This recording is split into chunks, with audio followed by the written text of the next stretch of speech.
Yasher koach. I feel like we can't say that too many times. Each of you, Josephine and Leo, have done so much to get to this day.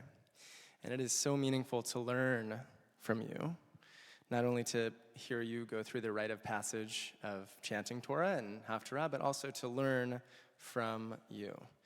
And I know that all of your guests and this whole congregation feels the same way. You are, today, our leaders. And I'll try to explain more about what that might mean for you and for all of us as we think about leadership writ large, as you drew us to think about vis-a-vis this Torah portion. Josephine, you taught us about the importance of wholeheartedly pursuing our goals, specifically as they relate to repairing our world. Focusing on the high priest in Parshat Tetzaveh and unpacking the minutiae of each garment and what they symbolize, you gave us the literary insight that every item he placed on his body was supposed to guide him toward performing his function fully. I'm going to come back to this idea of wholehearted leadership as you expanded it beyond the priesthood to be a lesson for all of us. And you, Leo, asked a different leadership question about the priesthood. If Moses was God's anointed leader of Israel, as we all know he was, why not make him high priest too?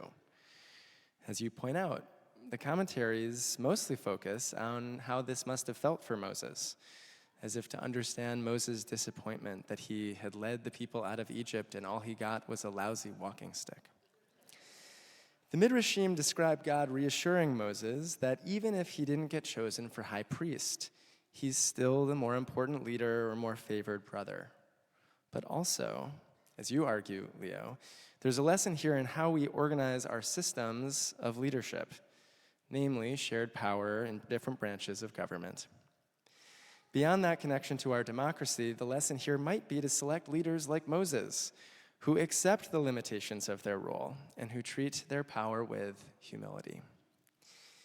Each of you did a fabulous job of parsing this parsha and teaching us something real.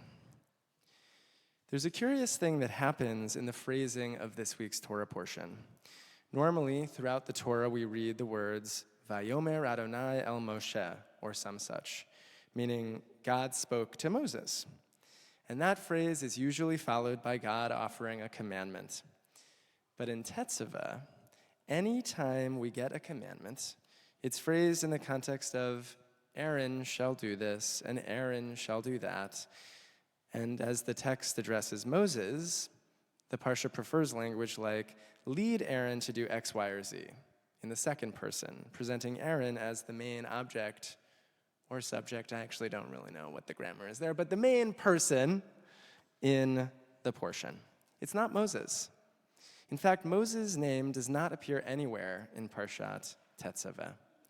The whole text is a list of commandments that God is offering to Moses, which we know from the context of Aaron, your brother, and so forth. Here we are inaugurating the priesthood, establishing the religion of Israel, but despite the importance of this whole drama, the name Moshe, or Moses, is nowhere to be found. It is, in fact, the only parsha not to include Moses' name if we exclude Genesis before he was born. And many rabbinic commentaries understand this absence as a sign of Moses' tzimtzum, his ability to contract himself or restrain himself as the spiritual leadership of Israel is established. One of those commentaries, known as Midrashei HaTorah, explains that Moses knew that his role was to be a conduit of God's truth and not to be a charismatic leader, being all things to all people.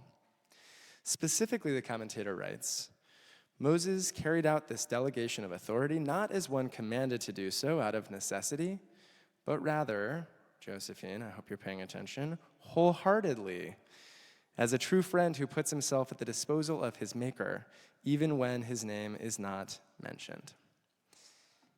As I read that this week, Josephine, I knew it fit too perfectly with your drash, focused as it was on wholeheartedness, not to share it here.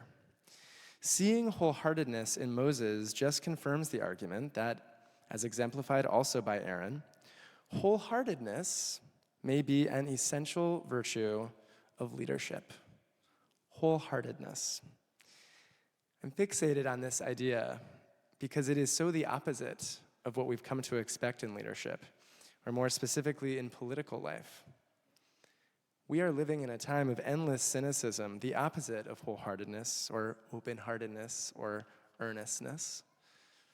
Looking around at the myriad issues besetting our people, our country, and our world, we might wonder, where is our Moses or Aaron to lead us out of this painful time?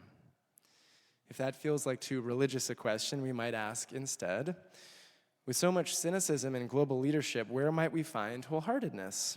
Where today is that all-in commitment to the common good that we find in Aaron and the priesthood, or that humility or tzimtzum that we find in Moses?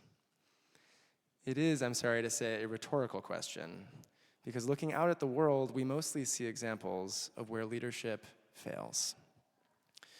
Focusing first on Israel, the past 4 months of trauma and war have shed light on the gross failure of the Netanyahu administration to protect Israelis, or for that matter, Palestinians.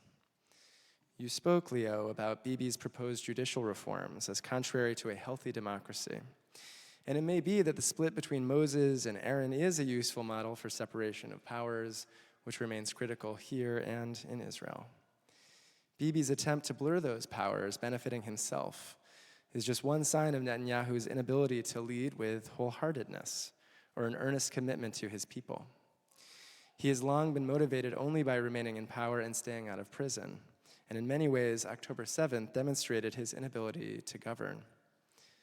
All the more so now, as his government has failed in its war aims and failed to negotiate a hostage release, and also failed to protect Israeli and Palestinian lives. Precisely because Bibi is consumed by cynicism. Turning to a different part of the globe, we ended last week with the news that Alexei Navalny had died in an Arctic Russian prison. In the days since, we've been forced to confront in yet another way the brutality of Vladimir Putin's authoritarian government. Today marks exactly 2 years since Putin declared what he called a special military operation in Ukraine against these mystical, mythic, eternal foes of Russia. Putin's war was always founded on spurious, dishonest claims about Ukrainians.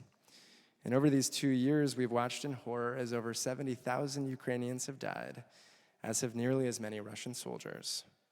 This war should not have been.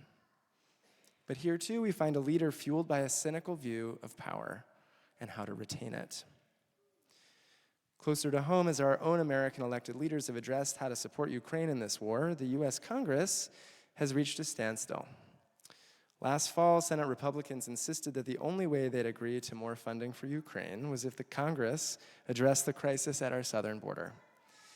And a few weeks ago, a bipartisan group of senators agreed. They actually agreed on the specific language for a bill that addressed both immigration reform and funding for Ukraine, making painful choices against their own side in the spirit of compromise. This, we might say, was in the spirit of wholehearted, earnest patriotism. But when Donald Trump objected to the bill moving forward, Republicans in both the House and Senate pulled away. In this scenario, Congress was moving closer to doing what it was always meant to do, work together to compromise, working across the aisle to solve America's problems, until the presumptive Republican presidential nominee stepped in and effectively killed it, because it's contrary to his agenda as he seeks the White House again. The Senate voted last week to advance a bill supporting aid to Ukraine and Israel, but it's expected to fail in the House for the same reason. We could go on, examining so many examples from American government and from leaders across our world motivated above all by maintaining their own power. And you can read better analysis of any of it in any newspaper than you will ever hear from any Bima. But what seems unlikely is that you will read in any newspaper or see on TV that all these issues stem from a spiritual affliction. That is, a lack of wholeheartedness in public life and from our leaders.